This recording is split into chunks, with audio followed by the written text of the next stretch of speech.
ये वचन रसायन। ध्यानी नहीं शिव सारसा, ज्ञानी सा गोरख। शिव जैसा ध्यानी नहीं, ध्यानी नहीं शिव सारसा। ध्यानी हो तो शिव जैसा हो। क्या अर्थ है? ध्यान का अर्थ होता है न विचार, न वासना, न स्मृति, न कल्पना। ध्यान का अर्थ होता है भीतर सिर्फ होना मात्र। इसलिए शिव को मृत्यु का, विध्वंस का, विनाश का देवता कहा है, क्योंकि ध्यान विध्वंस है। विध्वंस है मन का। मन ही संसार है, मन ही सृजन है, मन ही सृष्टि है। मन गया कि प्रलय हो गई। ऐसा मत सोचो कि किसी दिन प्रलय होती, ऐसा मत सोचो कि एक दिन आएगा जब प्रलय हो जाएगी, सब विध्वंस हो जाएगा। नहीं, जो भी ध्यान में उतरता है उसकी प्रलय हो जाती। जो भी ध्यान में उतरता है उसके भीतर शिव का पदार्पण हो जाता है। ध्यान है मृत्यु, मन की मृत्यु, मैं की मृत्यु, विचार का अंत। शुद्ध चैतन्य रह जाए, दर्पण जैसा खाली, कोई प्रतिबिंब ना बने, तो एक तो यात्रा है ध्यान की, और फिर ध्यान से ही ज्ञान का जन्म होता है। जो ज्ञान ध्यान के बिना तुम इकट्ठा करते हो वह ज्ञान नहीं है, ज्ञान का धोखा है, मिथ्या ज्ञान है।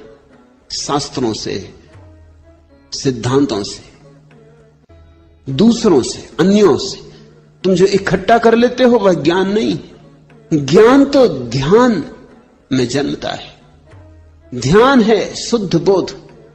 उस बोध में तुम्हें दिखाई पड़ना शुरू होता है जीवन का अर्थ, जीवन का रहस्य। ध्यान तो है कुंजी, खोल देती है अनंत के द्वार। ध्यानी नहीं शिव सारसा, ज्ञानी सा गोरख। और लाल कहते हैं न तो आज दिखाई पड़ते हैं ध्यानी जिन्होंने शिव को निमंत्रण किया हो, जो शिव जैसे हो गए हो। हां, शिव की प्रतिमाएं पूजी जा रही, गांव गांव, घर घर शिव के आराधन पूजन के आयोजन चल रहे हैं। जितनी शिव की प्रतिमाएं हैं उतनी तो किसी और की नहीं।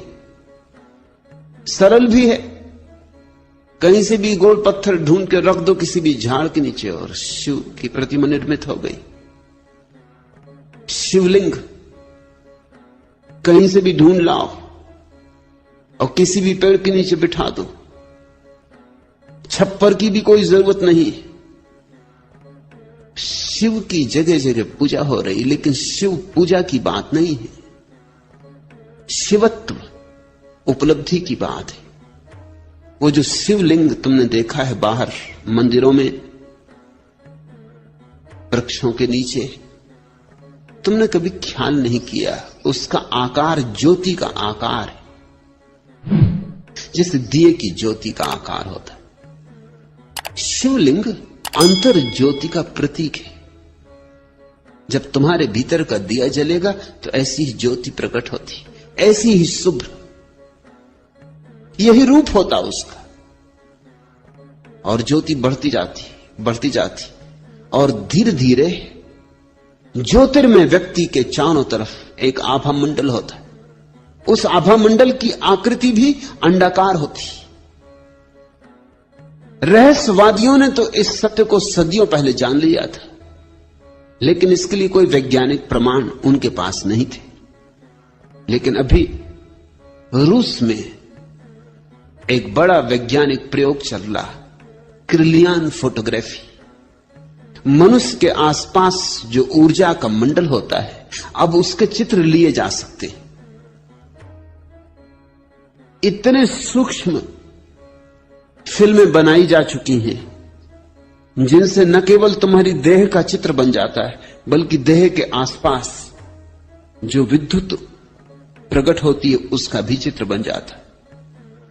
और किरलियान चकित हुआ है, क्योंकि जैसे जैसे व्यक्ति शांत होकर बैठता है वैसे वैसे उसकी आसपास का जो विद्युत मंडल है उसकी आकृति अंडाकार हो जाती। उसको तो शिवलिंग का कोई पता नहीं है, लेकिन उसकी आकृति अंडाकार हो जाती। शांत व्यक्ति जब बैठता है ध्यान में तो उसके आसपास की ऊर्जा अंडाकार हो जाती। अशांत व्यक्ति के आसपास की ऊर्जा अंडाकार नहीं होती, खंडित होती, टुकड़े टुकड़े होती, उसमें कोई संतुलन नहीं होता। एक हिस्सा बड़ा एक हिस्सा छोटा, कुरूप होती। शिवलिंग ध्यान का प्रतीक है, वो ध्यान की आखिरी गहरी अवस्था का प्रतीक है। और जिसने ध्यान जाना हो उसके ही भीतर गोरख जैसा ज्ञान पैदा होता है। संतों की परंपरा में गोरख का बड़ा मूल्य है, क्योंकि गोरख ने जितनी ध्यान को पाने की विधियां दी उतनी किसी ने नहीं दी।